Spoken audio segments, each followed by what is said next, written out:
Time out!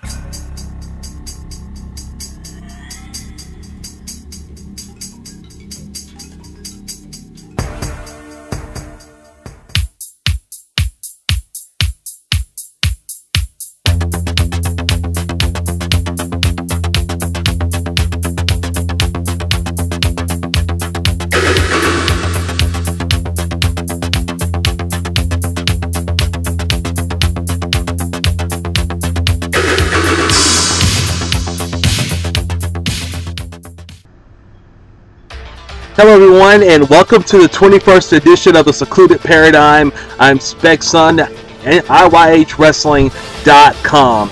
You know, it's been several months since I've done a Secluded Paradyme video. I apologize for that, but now the timing is right, and the subject matter is even more correct right now, in which I'm going to talk about one of my most favorite tag teams to come around the business over the last 25 years. A tag team, such as many other ones over that course of time, that don't necessarily receive as much notoriety as the Legion of Doom, the Road Warriors, or the Steiner Brothers, or Harlem Heat, just to name a few. But this is a tag team that is very dear to me because as a kid I grew up watching them for the short period of time that they were on television in the WWE in 1990 and 1991. And the tag team that I'm talking about is Power and Glory, the combination of Hercules Hernandez, who is the strength and the power of the team, and then you had Pretty Paul Roma, who was Mr. Romeo Roma, as his nickname was at the time when he was part of the team, who personified the glory and the style and the pizzazz of the team. It was a great combination. Both guys managed by the Doctor of Style, Slick, who was a prominent manager in the WWE from 1986 all the way on to when he became the Reverend Slick around 1991, 92, and 93 in the WWE, back then World Wrestling Federation. But this tag team just personified everything that I really like about a tag team. Being able to work very well in the ring, two guys with distinct styles that complemented each other very well. The power of Hercules Hernandez and the pizzazz and the style that you had in Paul Roma. Both guys just tore up the ring in terms of the matches that they had. Every match I saw that they had was at least interesting, and you can't say that about every tag team that's been out there over the last 10 years, let alone the last 20. So, you know, I want to spend this particular episode of the Paradyme just chronicling their success, and the lack of success that they actually had at times, and that was basically in terms of the company not really being behind them as much as I think they should have. But right now I'm just going to talk about the formation of the group. In about 1990 is when they came together. It was prior to SummerSlam of 1990 when they came together. And they were two guys who I would consider basically floundering in the WWE. Roma came into the WWE in the late 80s, had a very unsuccessful run as a tag team wrestler with Jim Powers as a member of the Young Stallions, who competed in the WWE around 1988 and 1989, and they had a very forgetful run in the company. It really wasn't memorable at all. But my most prominent memory that I could really even recall of the Young Stallions is at the Survivor Series of 1988, when they were one of the several tag teams in that epic the epic opening of that actual pay-per-view of Survivor Series 1988, which was the tag team Survivor Series of all the tag teams pretty much in the WWE coming together in one match, in an elimination match, which culminated, of course, in the Demolition and the Power of the Pain storyline. But that's for another Paradyme, another day. Speaking of such, check out the Secluded Paradyme, one of my earlier editions, I believe the 5th one of Demolition. Cheap plug right now, that I did a couple years back. Like I said, that's neither here nor there. Paul Roma and with Jim Powers with the Young Stallions didn't go anywhere. They basically were a jobber tag team. It was a tag team consisted of jobbers to begin with, and when they split, they became jobbers even more so than they were as a tag team. So it was very unforgettable, although they had a very good look as a team. But they just didn't have any chemistry, and the company really wasn't behind them. And Hercules was very, very different compared to Paul Roma in terms of the late 80s. He was pushed extremely hard in terms of the mid-card in the WWE, and also even had a very short stint in the high card, feuding with the likes of Billy Jack Haynes as a member of the Heenan family, wrestling at WrestleMania 3 with Billy Jack Haynes, continuing on in 1988 with a feud with the Ultimate Warrior, really one of Warrior's first big feuds in the company, and also having some matches with Hulk Hogan as well. And anytime you're having matches with Hulk Hogan around that time period, obviously the company has some sort of faith within your skill set. And also, just to give you a little, just to have a little discussion about the guy's actual character, Hercules was built as a Roman Greek god, as actual Hercules that you read in Greek mythology.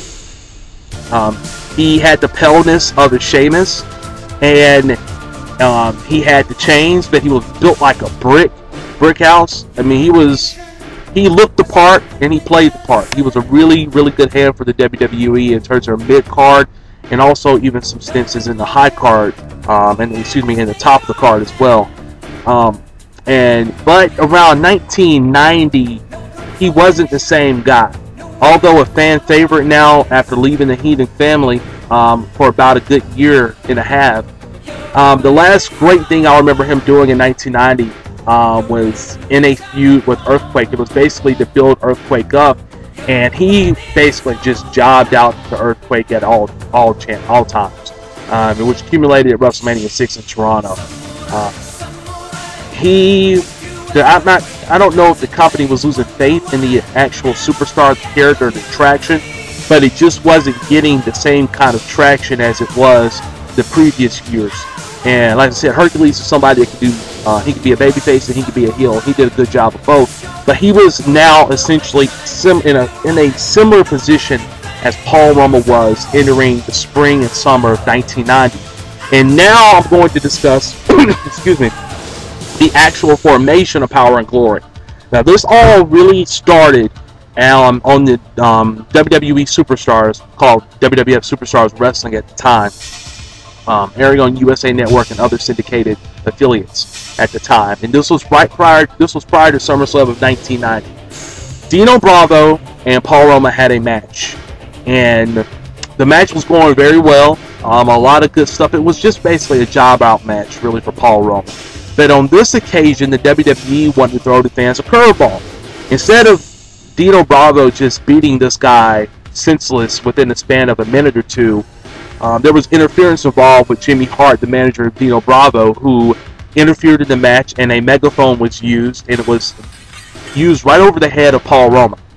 Paul Roma basically knocked out Cole as a result, and after the match ended, Roma was still laying on the canvas, obviously, and here comes the Rockers out to simply help the situation and try to see if Paul Roma's okay. But Paul, after getting up and staggering around a bit, just didn't want any part of the Rockers' help. So all of a sudden, here comes Hercules, and the fans are like, "What's going on here?" Hercules, all right, all four of these guys seem to be a fan favorite, but why in the world Hercules has an issue with Paul Roma getting help from the Rockers? After they exchange some words, and there's some pushing and shoving that's involved, all of a sudden Hercules and Paul Roma attack the Rockers, and obviously there's a heel turn in the works. So you have two guys who have been struggling in the WWE scene for quite some time. Within, I'll say, about, for Paul Roma, it had been going on really since its inception there. Besides a really small push with the Young Stallions that didn't last long. And he's never had a really good singles run in the company, and never did. And you have a guy in Hercules Hernandez who was a big, strong hand in the company, but over the course of about 6 months to a year, had been downgraded a lot in terms of his position on the card. Both of these guys are fan favorites, but they turn on arguably the most popular tag team at the time for all age groups in the Rockers, that had been on the scene for about a good full year when this turn took place. Over a full year, I should say a year and a half. So, Power and Glory, the following weeks, comes out, and one of their first initiatives is to say that, alright, we're a new team, we're going to be a force to be reckoned with. However, excuse me, we have something, a surprise to unveil to everybody. And that surprise was the form of their new manager, the Dr. Style Slick. An ingenious concept, because Slick is the only guy, in my opinion, that could have managed this thing. His style really fit on with the name. So, Slick and also Paul Roma and Hercules Hernandez, they named themselves Power and Glory. Roma's the glory, Hercules is the power. And also another ingenious concept, not so ingenious back then, but now it seems to be. These two guys decided to get unique outfits, and their logo was basically a logo of lightning. Not thunder, of course you can't see thunder, maybe a big like eruption or some kind of design, but this was thunder right in the middle of their name. And it said Power on the left side, it had Glory on the right side. And this was also represented on their ring gear as well. They had the long pants tights instead of the traditional, you know, regular tights, the little short tights that you saw commonly with most of the wrestlers back then. It was black, white, a little bit of gray, red insignia.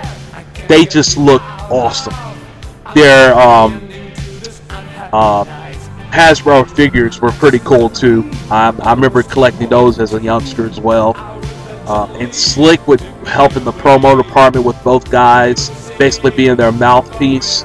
And as soon as their characters were in place, they began their feud, finally began a really strong feud with the Rockers.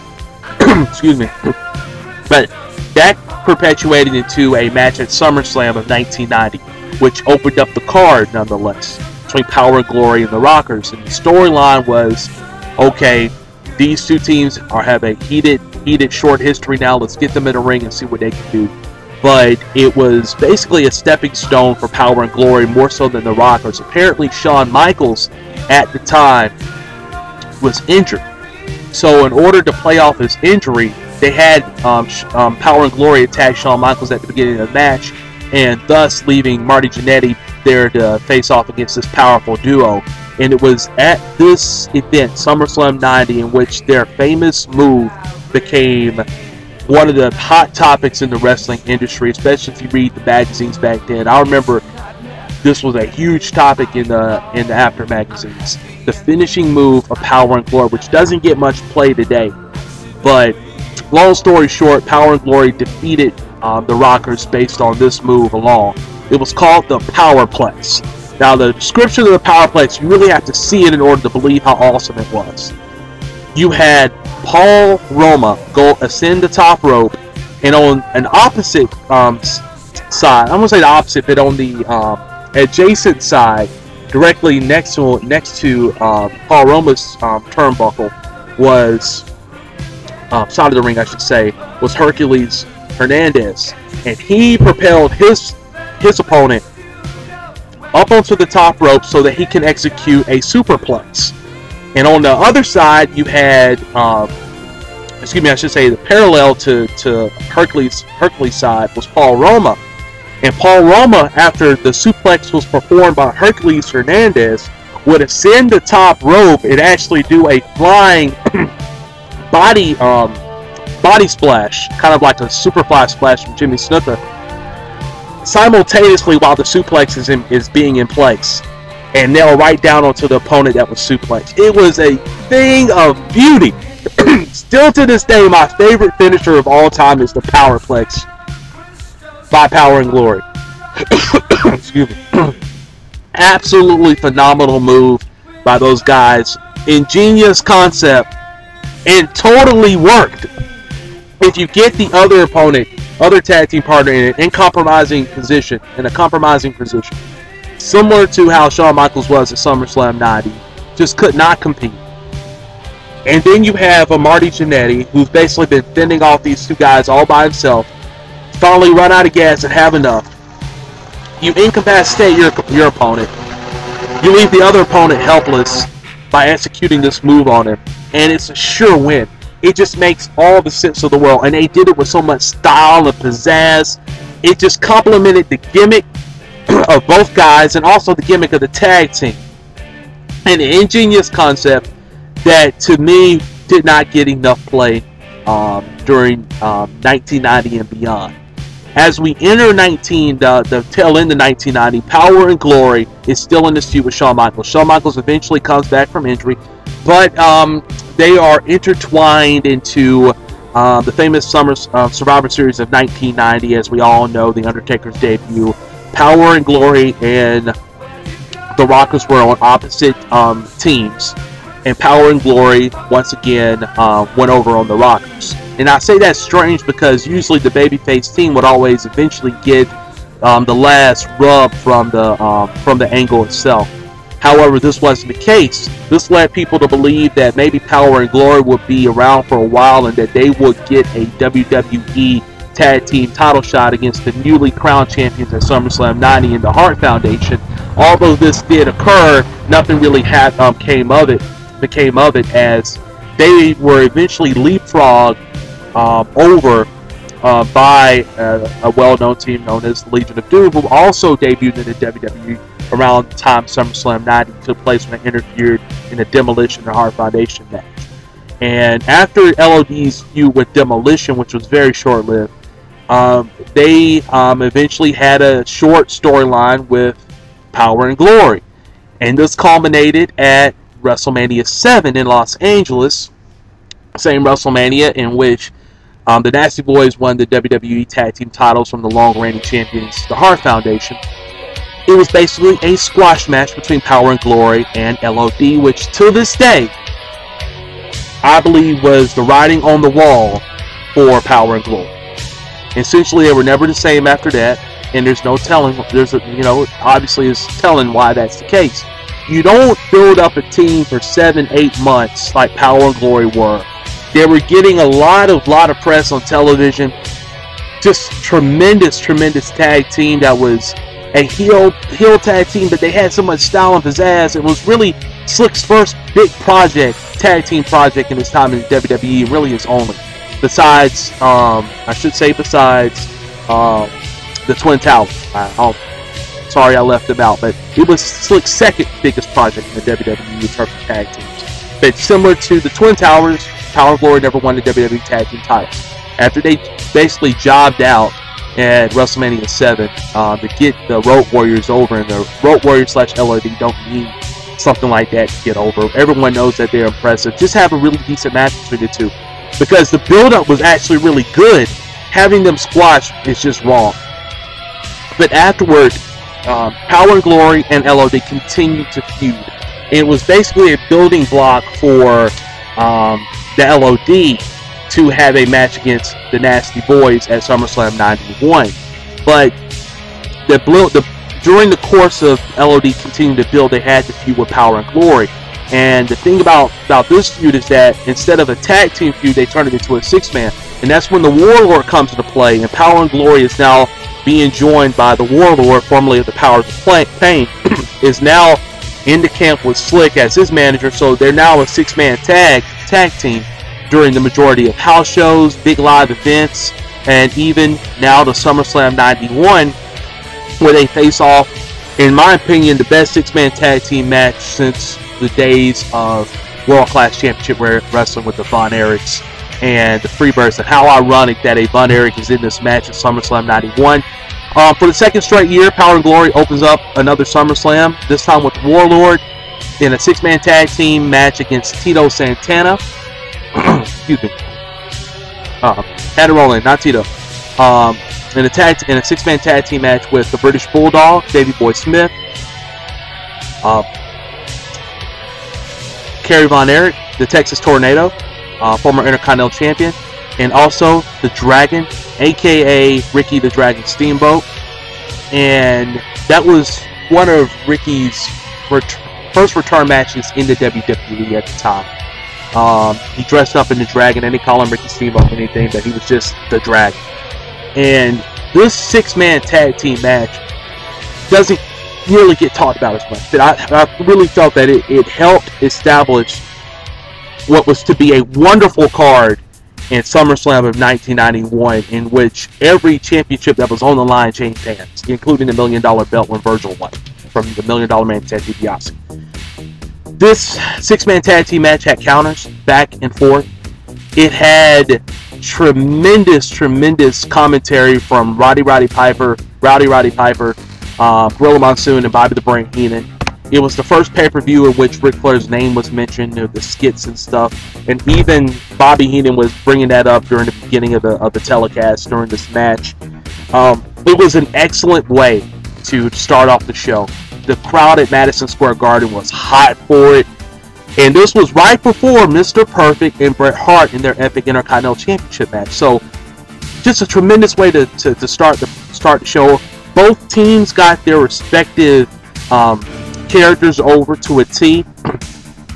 It was just awesome. You had the emotion from the Davey Boy Smith and the Warlord storyline that began prior to WrestleMania 7, and also culminated in a match that they had at WrestleMania 7, carried over towards SummerSlam 91. Power and Glory at this time is they're in a muck as a tag team. You had the Dragon, Ricky Steamboat, and also Kerry Von Erich, Texas Tornado. Not as a tag team, but they were just thrown into the mix. But all 6 of these guys complemented each other tremendously. It ended with a flying body press by the Dragon, Ricky Steamboat, in which their team won. But that was no shame on Power and Glory and Warlord. Excellent way to begin the telecast. A fantastic pay-per-view, and one of the best opening matches I've ever seen. But after that, this is where the story of Power and Glory comes to an abrupt and very sad end. After SummerSlam 91, they were virtually jobbed out and irrelevant. And that's the best way I can put it. A tag team that had a lot of pizzazz, power, complement each other very well, were reduced to low-card tag team matches, some to begin an actual show, house show. And at the time, the WWE was still running their A, B, and C house shows, unlike what they do today, which is just the SmackDown and the Raw. Well, back then they had an A, they had a B, and they had a C. Of course, the A show was the top ones, the ones that are usually in Madison Square Garden or the Boston Garden or the Maple Leafs Gardens in Toronto, Ontario, Canada at the time. And those were their big shows. The B shows would be kind of like in a second-rate tier city for the WWE, but nothing very special. Probably the best B show may be in Chicago at the Rosemont Horizon, although that was considered mostly an A show.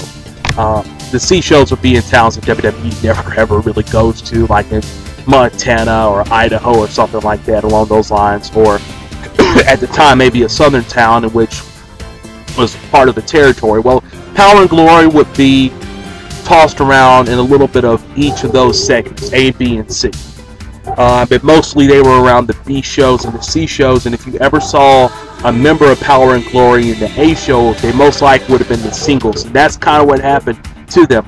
Paul Roma eventually left the company after, I believe it was the 1991 World Tour that the WWE had, in which they went to England and went all the way throughout Europe, France, Italy. They went around all of Europe. It's even on a Coliseum videotape if you want to check out some of the last memories of Power and Glory. And right after the end of 1991, Paul Roma leaves, and I believe he left for boxing, and which was very short-lived. And after boxing, he went right to WCW, became the epic new member of the Four Horsemen, which was always crapped on, and very, very well deserved. I remember that time around early 1993, I believe it was right prior to Slamboree of 1993, a Legends Reunion, and exactly that moment in which he was named the new member of Horsemen that didn't get over so well with the crowds. And after that, though, there is some success stories with Paul Roma. He becomes a member of Pretty Wonderful, a World Tag Team Championship team of himself and Mr. Wonderful, Paul Orndorff. It was glamour, glitz, and very braggadocious tag team that went on to have some really, really good matches with the likes of the Nasty Boys, Harlem Heat, Stars and Stripes, team of Marcus Alexander Bagwell, Buff Bagwell, and the Patriot, and many other tag teams along the way, Marcus Bagwell and Too Cold Scorpio. They had a really good full-year run as a tag team between 1994 and early 1995, the World Championship Wrestling. And that basically was the end of Paul Roma after that. Skip about 4 years earlier, around 1991, when the team ended Power and Glory. You had Hercules Hernandez, who stuck around the WWE wrestling in singles, basically as a jobber, or someone to put over talent in the mid-card, but mostly he was a low-card jobber. Into early 1992, eventually he left the company and went through the independent circuit, the newly formed independent circuit in professional wrestling around 1992-93, and that's how he finished up his career. And sadly, Herc passed away several years ago. Rest in peace, brother. Great memories of you as a tag team wrestler and also as a singles guy, and I just hope I continue to be educated by your matches prior to your WWE run. That's what I need to do. Check out Herc's stuff when he was a member of Championship Wrestling of Florida and also some other auxiliary promotions of the National Wrestling Alliance during the 1980s and late 70s. So rest in peace, Herc. Thank you for all the memories, and thank you for providing a lot of great entertainment during your run in the WWE, where the majority of us knew you and really were proud to actually say that we were fans of your work. Paul Roma now, it's funny, Paul Roma is now a guy who likes to run his mouth, and quite frankly, I hope you keep running your mouth. He's recently made a lot of quotes about Vince McMahon about Vince McMahon being jealous of him. Of course, on the Epic Four Horsemen DVD put out by the WWE in 2007, Ric Flair and the Four Horsemen, awesome documentary, by the way. I definitely advise all of you to check that out, of the Four Horsemen. Paul Roma puts himself over, of course, and basically saying that Arn Anderson was jealous of his looks and his physique, and that Ric Flair would never retire because he's just a dinosaur. And just saying that all those guys are jealous. And then you had Triple H, who says the job guy in the WWE is Paul Roma, and why did they put him in there? It never made any sense why they do it. So Paul Roma defended his case. He still does it today. So if anybody out there, including In Your Head Online, RYH Wrestling, InYourHeadOnline.com or RYHWrestling.com, Jackie Jones and One Inch Biceps, I definitely advise y'all to try to get Paul Roma on the damn show. He's just too funny. He's too entertaining. He's definitely worth the time to talk to, because the guy's going to shoot it to you straight, or he's going to BS some stuff. Either way, you're going to get a very comical interview with him. It will be interesting to see what he's doing today besides running his mouth. But either way, keep talking, Paul Roma. You're absolute incredible entertainer. And also the Doctor Style Slick. He turns up in several conventions around the East Coast and even on the West Coast. I was very privileged to see him at NWA Wrestling Fan Fest in 2009. Just a tremendous individual. Still dresses awesome. He has a whole gimmick. He looks as slick as he ever did. He's just slick without the Jericho curls, folks. But besides that, he's still an awesome, cool cat. I was amazed how tall he is. I mean, Slick is a very tall guy. He's around 6'3", 6'4". Very intimidating when you see his size, but when you start talking with him, and as I had a chance to do in 2009 at NWA Wrestling Fan Fest in Charlotte, North Carolina, which will be here in 2013. Unfortunately, not here in 2012, postponed, but 2013 in Charlotte, very worth the time. It's worth the time to actually go there. You meet legends like Slick. Slick was a really good guy, very eloquent, and very willing to speak to the fans at any time they approach him. So, you know, it's kind of how I've gone around circles with this team. But I just feel like that it was very important for me to do this, because I like to do the Paradigm on stuff that I really liked and to educate a lot of the fans out there about old school wrestling that they might not have as much of a grasp on it as they might want to. But for me, just to give you a little synopsis of what this team was. They were only around between 1990 and 1991, folks. Just over a shade of a year and a half. But at the time that they were here, they produced a lot of good stuff. And like I said, the best finisher I've ever seen in professional wrestling history with a tag team was them. Even better than the Doomsday Device of the Road Warriors. Excuse me, and LOD. Or the 3D by the Dudley Boys. Was the Powerplex by Power and Glory. I'm going to provide a link on the description box here for those who are watching on YouTube to just see that move in person. If you to see that move captured on video if you haven't seen it before, because it's a thing of beauty. The timing has to be exquisite for it to be pulled off correctly. You don't want to hurt your opponent, but it's very easy to hurt them. But from all of my accounts, they never hurt anybody. But Power and Glory, keep that tag team name in your minds and in your hearts, in your soul, so to speak, and do a little research on them, or just go out to your different retailers or whatnot and see if you can stash up any old Coliseum home videos to see some rare footage of Power and Glory, just destroying some jobbers or wrestling against the Rockers. And I'm pretty sure that in 1990 they had a lot of epic matches that we have only heard of and we've never seen, just because it was a different time period, and unless you saw it, you really didn't know that much about it unless you read it in the After magazine. But what's good about reading it when you can't see it? So go out there, support Power and Glory. I know Barbershop Online. There's a website called Barbershop Online that I think that you really should check out. .com. They have an excellent selection of old vintage shirts. Power and Glory is one of those shirts, so check that out. If you can go ahead and Google and see if you can see some old vintage shirts of Power and Glory. It's called barbershopwindow.com. It's very, very worth checking it out. barbershopwindow.com. And I'm pretty sure they sell a Power and Glory shirt if you want that. That's one of the things I got to get. It's very much worth it if you're a fan of the tag team. But thanks everybody for tuning in to Secluded Paradyme number 21. I'm sorry I kept you waiting so long to actually get this out for those who had checked out the preview video. Check out Secluded Paradyme number 22. I'm not sure exactly what I'm going to do yet in terms of the topic, but I'm pretty sure it's going to be something that you all enjoy. And if you have any suggestions, just reach me on my Facebook page at www.facebook.com/bspecprod. That's right, that's BSPECPROD.com. That's right, folks. So, till next time, I am Spec-Son of AllAgeWrestling.com and also of BSpec Productions. Thank you for tuning in to the Secluded Paradyme number 21 featuring Power and Glory. Here, Secluded Paradyme number 21. Thanks, guys. Peace out. Let credits roll.